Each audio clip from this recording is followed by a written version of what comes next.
বর্তমান যে election commissioner তিনি বলেছেন যে হাদি হত্যা একটা বিচ্ছিন্ন ঘটনা। আমরা রাজনৈতিক দলগুলোর কাছে জানতে চাই, হাদি ঢাকা ৮-এর গুরুত্বপূর্ণ একজন আসনের প্রার্থী ছিলেন।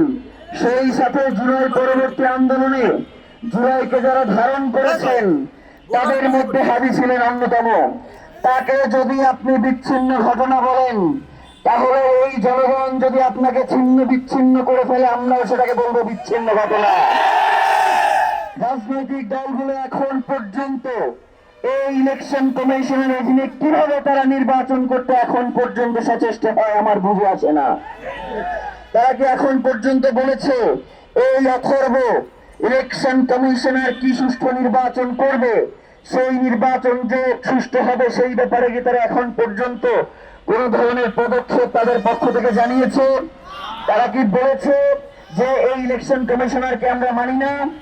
তাহলে রাজনৈতিক দলগুলোর যে দলীয়তাপনা, এই দলীয়তাপনা থেকে বাংলাদেশের জনগণ আজাদী চায়, বাংলাদেশের জনগণ মুক্তি চায়।